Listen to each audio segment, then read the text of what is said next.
Ini adalah bagian kedua dari expressing and analyzing algorithm. Sebelumnya pada part 1 kita sudah melihat bagaimana algoritma untuk mencari nilai ekstrim, nilai terbesar atau nilai terkecil. Kemudian kita juga sudah melihat algoritma linear search untuk mencari sebuah angka dari sebuah list yang diberikan. Kemudian kita sudah melihat kompleksitas algoritma dari kedua algoritma tersebut ya. Nah, pada materi ini, pada bagian yang kedua, kita akan bahas lebih dalam mengenai kompleksitas algoritma dengan bentuk yang lebih formal. Kemudian nanti kita akan belajar beberapa algoritma klasik seperti misalnya binary search, brute force algorithm, dan greedy algorithm. Bagaimanakah sebuah algoritma itu kita bisa katakan bahwa dia adalah algoritma yang baik? Yang pertama, dia tentu saja harus benar, jadi correctness. Kemudian dia dapat menyelesaikan masalah secara umum atau generality, jadi kalau misalnya inputnya kita ubah-ubah itu bisa dijalankan. Yang ketiga, finiteness, artinya algoritma ini harus mencapai suatu keadaan yang berhenti gitu. Jadi bukan indefinite tapi finite. Kemudian nanti algoritma ini jika permasalahannya kompleks, maka algoritmanya kita bisa pecah-pecahkan menjadi permasalahan modular. Kemudian algoritmanya dapat kita maintain, artinya kita bisa perbarui jika ada kesalahan atau jika ada penambahan fungsionalitas. Kemudian algoritmanya harus user-friendly, artinya mudah digunakan oleh pengguna. Dan yang terakhir adalah extensibility, jadi kemungkinan algoritma ini ditambahkan dengan komponen-komponen lain. Jadi tujuan kita itu mencari algoritma yang tidak hanya correct, tapi juga efisien. Efisien ini ukurannya apa ya? Jadi kalau correct atau benar, itu kita bisa menyatakan algoritma ini benar kalau apa? Kalau dia bisa berhenti, jadi tidak looping selamanya, jadi dia bisa berhenti, dan ketika berhenti itu memberikan hasil yang bebas error. Kemudian algoritma bisa kita nyatakan efisien jika dia itu dalam penggunaan komputasi, waktu komputasi, dan juga pemakaian memori di komputer itu efisien. Kenapa sih kita harus capek-capek mencari algoritma yang efisien? Padahal kan komputer zaman sekarang ini sudah sangat canggih, sudah kencang lah gitu ya, dibanding misalnya 10-20 tahun yang lalu. Kenapa masih kita harus pikirkan efektivitas atau algoritma yang efisien. Jadi kita ingin nanti algoritma ini kita bisa implementasikan untuk input dengan skalabilitas yang tinggi, sehingga nanti semakin besar input maka akan sangat kelihatan performa dari algoritma ini ternyata sangat penting. Kemudian, meskipun komputer kita zaman sekarang itu sudah canggih, tapi kan tidak berarti bahwa komputer itu kita dapatkan secara cuma-cuma, nggak gratis ya. Jadi, untuk mendapatkan si komputer dengan yang CPU-nya bagus, speknya tinggi, memorinya besar, tetap kita butuh mengeluarkan biaya. Nah, oleh karena itu tetap harus kita perhitungkan. Dan biaya di sini tidak hanya dalam uang, nanti biaya itu bisa kita nyatakan dalam bentuk computing cost. Jadi, berapakah computing cost atau harga atau resource yang harus dikeluarkan oleh si komputer kita dalam menjalankan algoritma ini. Nah, cara menganalisis algoritma atau mengevaluasi performa dari sebuah algoritma itu sebenarnya bisa dua, yaitu time complexity, jadi berapakah waktu untuk mengeksekusi si algoritma ini, dan yang kedua adalah space complexity, berapa total memori yang dibutuhkan untuk menjalankan algoritma ini. Nah, di saat ini kita hanya akan memfokuskan pada time complexity saja. Ketika kita menganalisis algoritma, ya tadi time complexity, itu artinya kita ingin mengukur running time dari algoritma ini. Nah, ketika kita menghitung running time-nya, yang perlu kita perhatikan adalah yang pertama, kita harus objektif, atau di sini kita akan menganalisis algoritma secara independen tanpa memperhitungkan implementasinya secara spesifik. Maksudnya begini, kita tidak memperhitungkan apakah nanti di diimplementasikan dengan bahasa pemrograman yang seperti apa, apakah bahasa low level seperti assembly yang lebih efisien, atau dia diimplementasikan dengan bahasa tingkat tinggi seperti Java yang kompleks. Kita tidak memikirkan itu, kita juga tidak memikirkan hardware yang akan digunakan, misalnya apakah ini nanti diimplementasikan di desktop atau personal computer, atau nanti mau di superkomputer, kita tidak memikirkan itu ya. Jadi kita hanya akan mengobservasi waktu eksekusinya dalam hal berapa jumlah operasi yang dibutuhkan untuk menghasilkan output. Bagaimana caranya? Nanti kita akan menghitung langkah-langkah yang akan ada di dalam algoritma atau di dalam pseudocode-nya untuk given size n. Jadi nanti kita akan berikan input sejumlah n, kita hitung jumlah step atau jumlah operasi yang dibutuhkan untuk memberikan output dengan n input tersebut. Oke, jadi kalau kita ingat-ingat di part 1 tadi ada permasalahan mencari nilai maksimal dari sebuah list ya. Jadi misalnya kita punya list yang mana elemennya kita kasih nama A1, A2 sampai AN. Jadi ada jumlah n di dalam list tersebut. Kemudian kita mau mencari nilai maksimumnya. Di dalam algoritmanya yang pertama kita jadikan dulu elemen yang pertama sebagai maksimum. Nah, ini adalah satu operasi.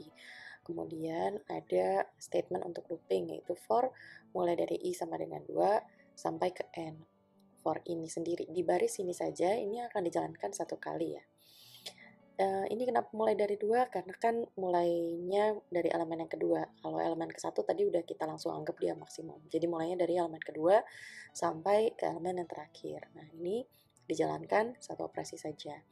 Tetapi di dalam loopingnya nanti akan dijalankan berulang-ulang karena namanya juga looping ya. Sebanyak apa di dalam loopingnya? Di sini sebanyak n-1 kali. Kenapa? Karena tadi kalau jumlah elemen di dalam listnya ada n, maka tadi loopingnya n-1 karena mulainya dari 2 ya. Nah, di sini di dalam looping ini ada berapa jumlah operasi? Yang pertama ada 2 operasi untuk bagian mengecek if-nya ini sendiri, ini satu operasi.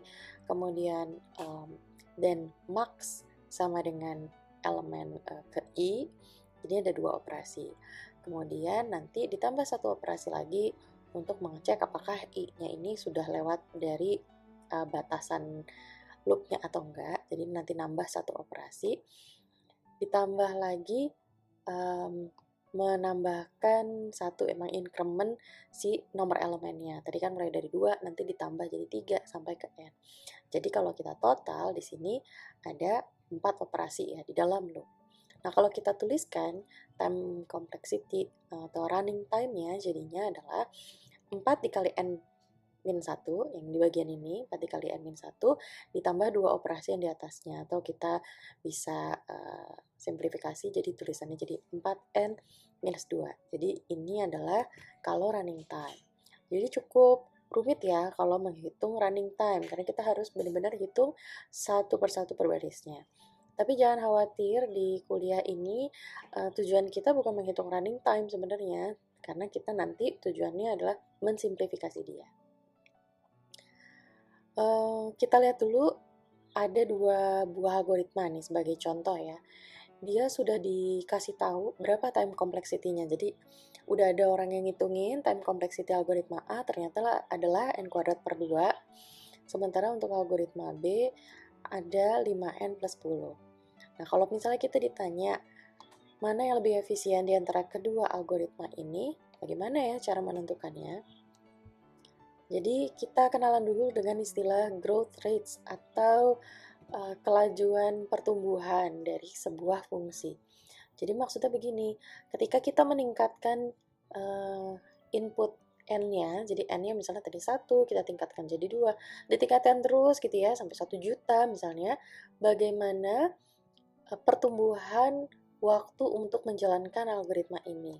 Nah, sebenarnya gampang karena tadi rumusnya juga sudah mengandung n, tinggal kita substitusi saja ya. Jadi misalnya kita berikan saja n-nya mulai dari 1, mulainya dari 1 bukan 0 karena kan inputannya bukan 0 ya, inputannya mulai dari 1, 1, 2, sampai 8, kemudian kita masukkan ke dalam rumus tadi algoritma A dapatlah angka ini.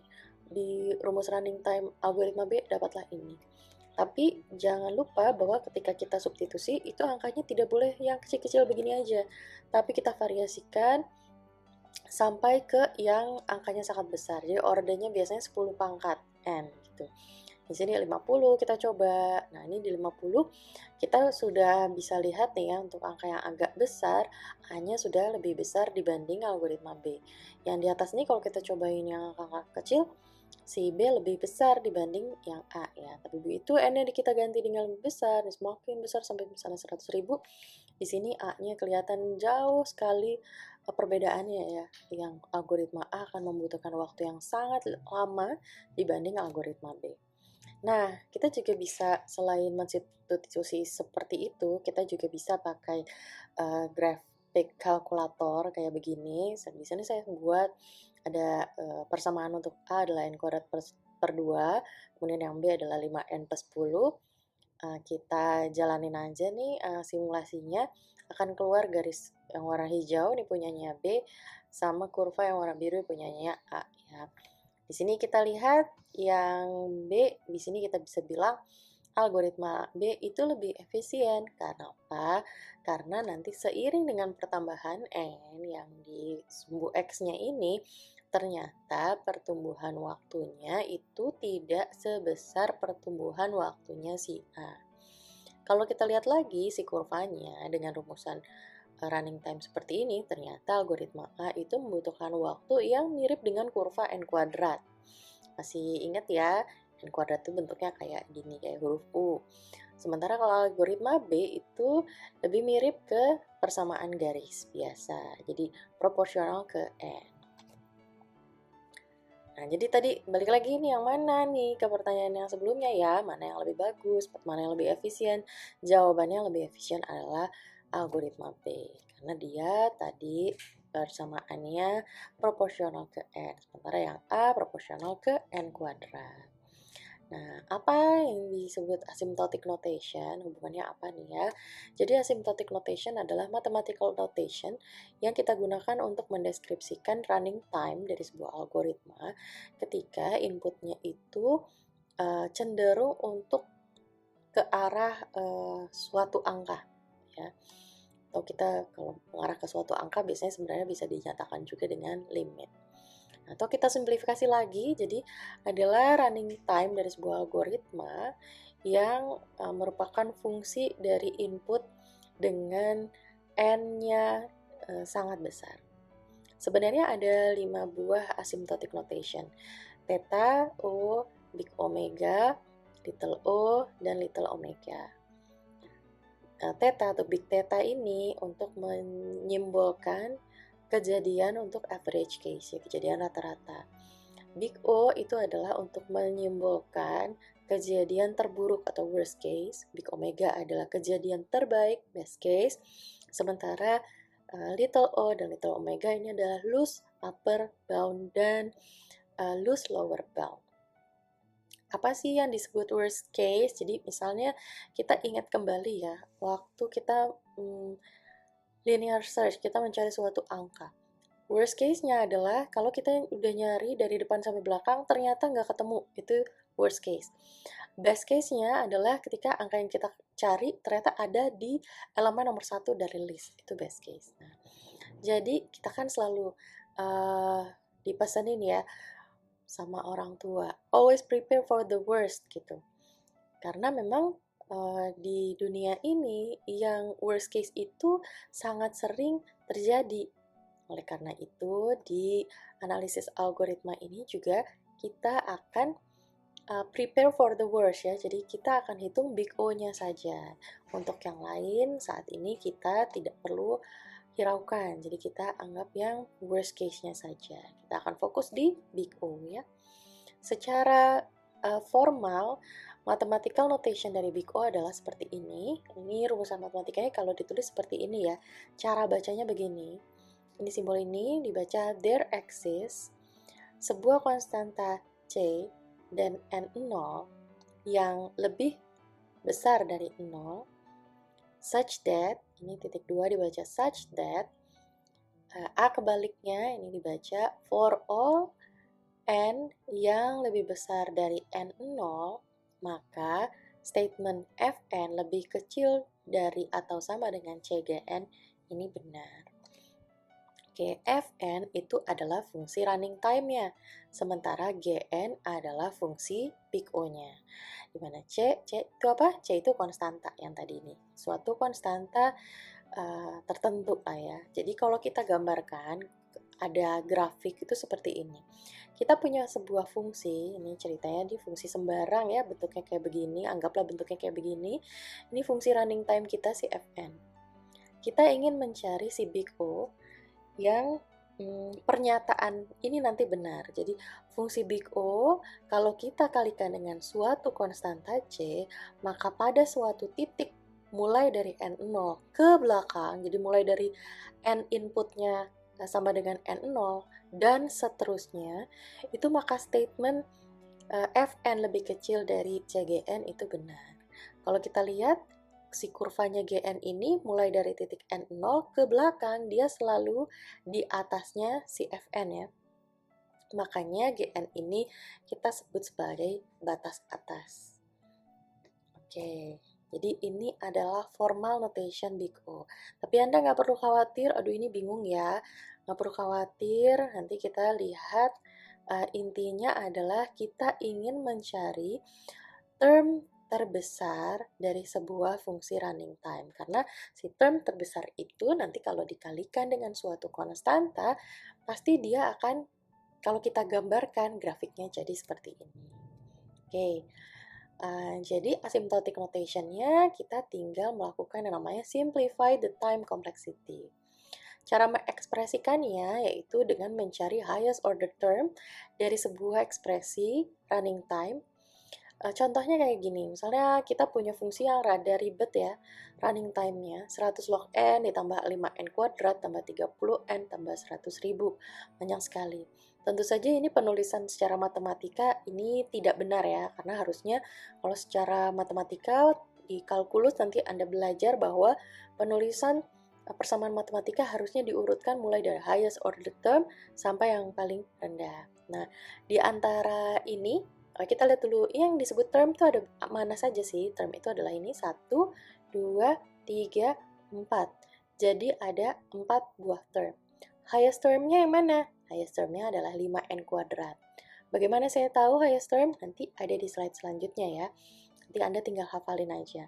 Jadi harusnya kalau secara matematika nanti kita tulisnya berurut mulai dari highest order term 5n kuadrat ditambah 30n ditambah 100 log n ditambah 100.000. Harusnya nulisnya begitu. Jadi highest order term kalau di dalam persamaan matematika yang benar pasti highest order termnya ada di sebelah kiri. Nah, tapi Anda hati-hati cek dulu apakah betul itu yang paling kiri adalah highest order term atau tidak. Oke. Aturan lain adalah selain mencari highest order term, kita ignore small values dari n. Jadi maksudnya ketika kalau kita coba-coba substitusi, jangan substitusi dengan n yang kecil karena kita justru pedulinya itu untuk problem yang large n.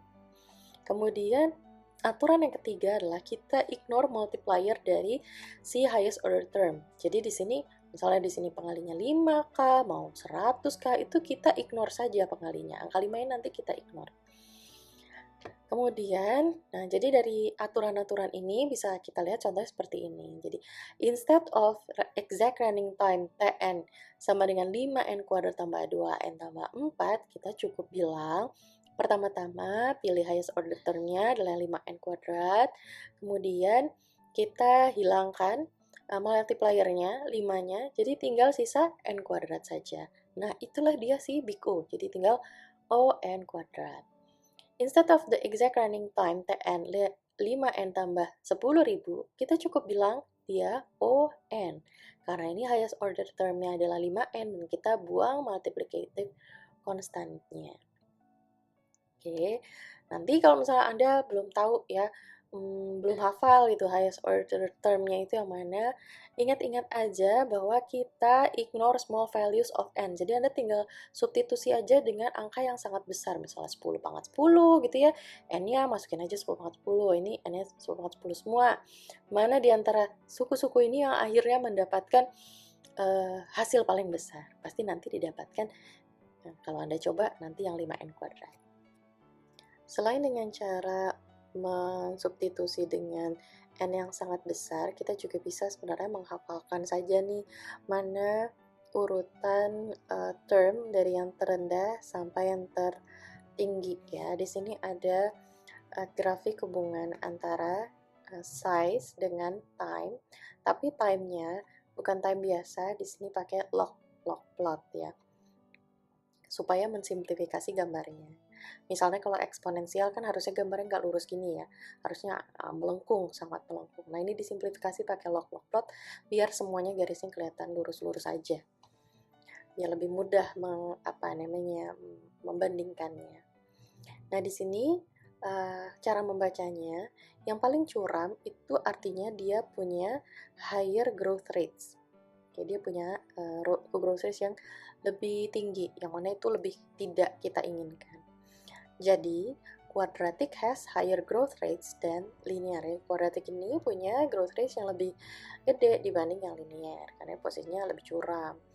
Logaritmik, mana tuh logaritmik ini dia? Logaritmik dia punya growth rates yang lebih tinggi juga dibanding konstan. Jadi, kalau kita punya pilihan nih di dalam persamaan running time-nya, ada bagian kubiknya, ada bagian kuadratik, kita pilih order term-nya berarti yang kubik. Kalau di term yang di situ ada kuadratik tapi ada log-nya, berarti yang paling gedenya adalah yang kuadratik. Itu untuk mencari higher order term-nya. Nah, terus kalau misalnya kita kembali lagi ke contoh tadi algoritma A dan B ya, membandingkan dua buah algoritma setelah kita pilih higher order term masing-masing, kita juga tinggal membandingkan yang mana yang lebih besar. Apakah kalau tadi yang A itu yang n kuadrat ya, dia berarti kuadratik. Kemudian yang B adalah yang linear, yang n. Jadi sama aja kita bisa pakai aturan ini untuk membandingkan dua buah algoritma, di mana di antara dua buah algoritma itu yang higher order term-nya itu lebih kecil, itulah yang lebih efisien. Oke, nah ini adalah contoh-contoh algoritma yang umum dengan jenis-jenis kompleksitasnya. Jadi kalau misalnya konstan itu untuk contoh any integer double arithmetic logic operation, accessing a variable or an element in array, jadi konstan saja dia bentuknya, tidak ada loopingnya sama sekali. Nah, nanti kalau logaritmik seperti apa? Nanti ada contohnya ya, linear, ada linear dan sebagainya ya. Di sini ada contoh-contohnya, tapi ini belum semuanya. Tentu saja nanti Anda bisa cari sendiri ya. Oke, kalau kita kembali ke contoh waktu di part 1, ada bagian mencari nilai maksimum. Kalau kita gambarkan dalam bentuk flowchart, kan jadi seperti ini ya. Given n elements, can you count the total number of operation? Sebenarnya bisa pakai cara yang tadi, kita hitung ini satu operasi, dan seterusnya. Tapi untuk mensimplifikasi kompleksitas, kita tinggal cari yang pertama loopingnya. Itu yang paling mudah dikenali. Di sini ada loopingnya adalah ketika di sini ada diamond, kemudian ada balik lagi. Jadi di sini kita kenali ini adalah sebuah looping. Karena loopingnya cuma satu ya, di sini yang ini bukan looping karena ini berupa pengecekan kondisi saja. Yang ini bukan looping ya, jangan terkecoh. Loopingnya hanya yang ini. Nah ini sih loopingnya ini cuma satu kali, maka dia kompleksitasnya n, atau kita sebut linear complexity. Terus kalau misalnya bentuknya quadratic complexity yang seperti apa? Misalnya kita punya for, kemudian di dalamnya, ini for yang pertama dari i sampai n, jadi ini n yang pertama ya. Kemudian looping di dalamnya ternyata ada dari j sampai n, jadi n juga. Nah, yang di looping di dalam ini ukurannya adalah sebanyak n, yang di luar juga sebanyak n. Jadi 2 kali n kali n gitu, jadi n kuadrat. Jadi bentuknya kalau ada looping di dalam loop atau nested loop itu bisa kita bilang bagian blok program itu quadratic complexity.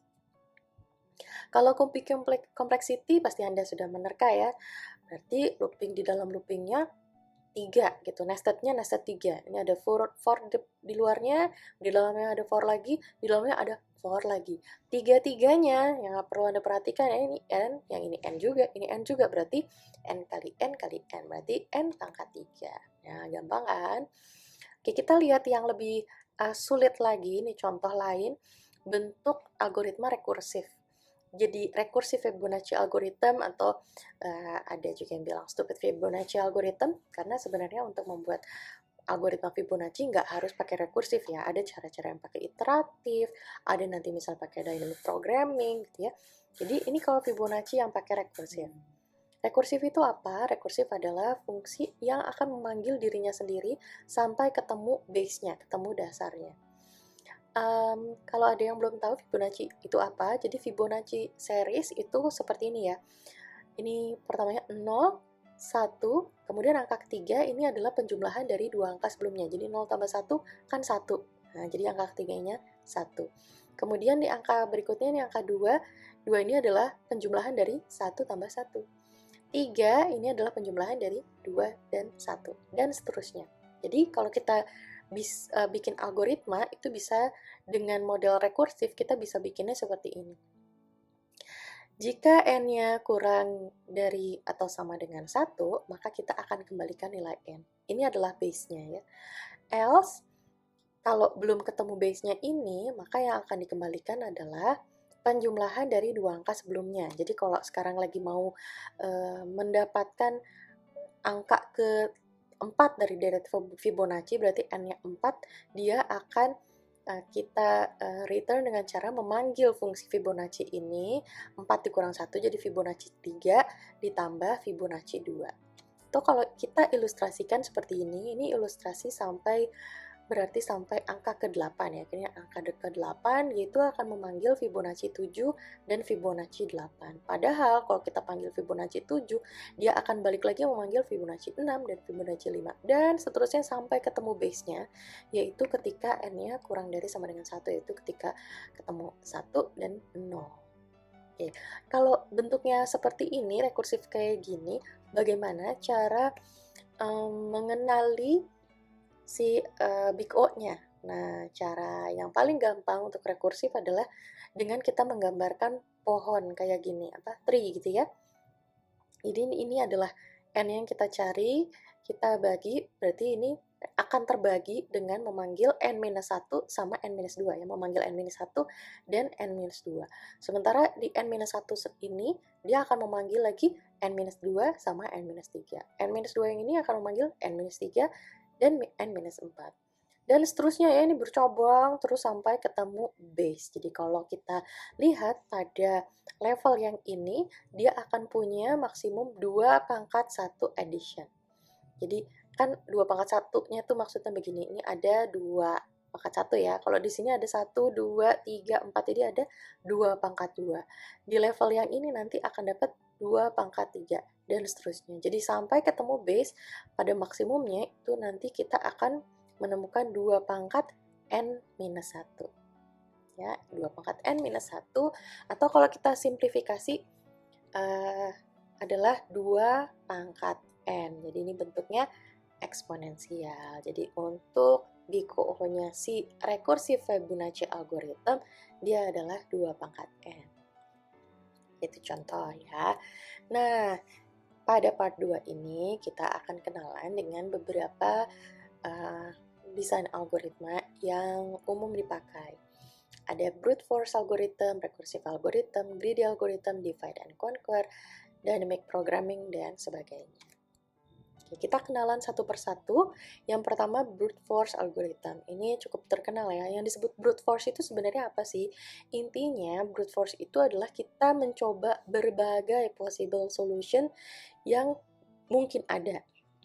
Jadi di sini contoh, apa kemungkinan kita melempar 2 buah dadu dan mendapatkan angka penjumlahannya itu sama dengan 7, kita harus mencari semua kombinasi ya, jadi 1 sama 1, 1 sama 2, dan seterusnya kita cek mana yang jumlahnya 7. Nah, ini udah ada gambarnya. Jadi di brute force algorithm itu kita mengecek segala kemungkinan. Contohnya lagi lain mungkin kalau misalnya Anda pernah mendengar istilah di dalam security ada brute force attack untuk penjebolan password gitu ya. Pakai metode brute force itu artinya si hacker ini akan mencoba segala macam kombinasi angka yang mungkin. Misalnya kalau passwordnya 4 buah huruf ya tinggal dia cari aja kombinasi ABCD, ABBB dan seterusnya. Semua angka itu dia coba, itu berarti dia melakukan brute force attack.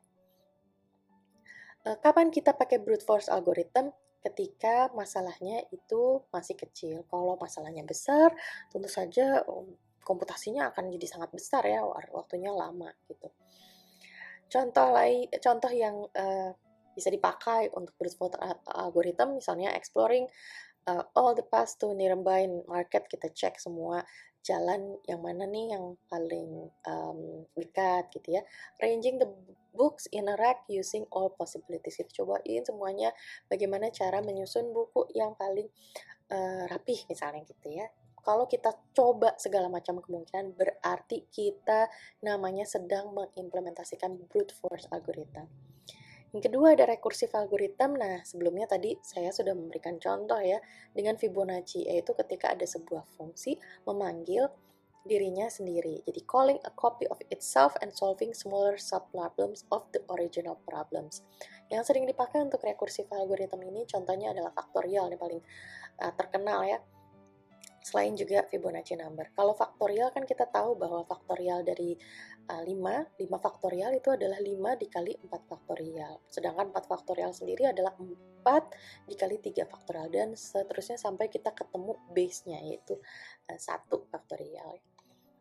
Jadi yang disebut sebagai recursive algorithm, kalau di dalam algoritmanya ada bagian yang memanggil dirinya sendiri. More likely needs extra space in the memory. Jadi ini rekursif ini sangat memakan memori ya. Jadi nanti Anda kenalan ada lagi namanya dynamic programming, itu untuk memangkas ruang memori dari rekursif. Oke, di algoritma yang ketiga yaitu greedy algorithm, intinya adalah take the best you can get right now without regard for future consequences. Jadi kita pilih aja solusi yang terbaik saat ini. Misalnya, saya ada di starting location ini, saya mau pergi ke destination yang ini. Saya berada di starting location. Kalau saya lewat city B, tadi di sini ada angkanya 10 ya. Di sini 10, di sini 15, di sini 25. Karena 10 adalah angka yang paling kecil, maka saya pilih angka 10. Kemudian ketika saya di city B, di sini ada angka 20 sama angka 2. Karena angka 2 lebih kecil, maka saya pilih angka 2. Jadi saya sampai di city F. Nanti di city F baru ketahuan bahwa yang 7 ini langsung sampai ke destination. Kalau yang 19 ini masih ke city A. Jadi sudah pasti ini pilihannya cuma satu, yaitu 7.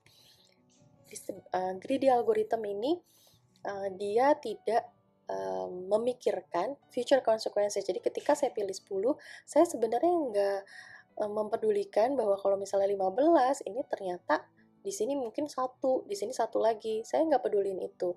Jadi saat saya memilih 10, saya hanya lihat ada 15, 10, dan 25. Saya tidak melihat future consequences yang ada di sini.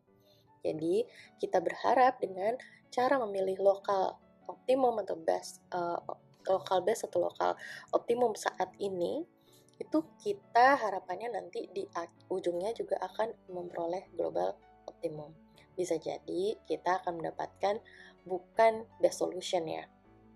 Berbeda dengan si brute force tadi. Kalau di brute force pasti kita akan mendapatkan best solution karena semuanya kita cobain dulu. Kita hitung benar-benar secara seksama ya kalau di brute force. Kalau di greedy algorithm ini tidak.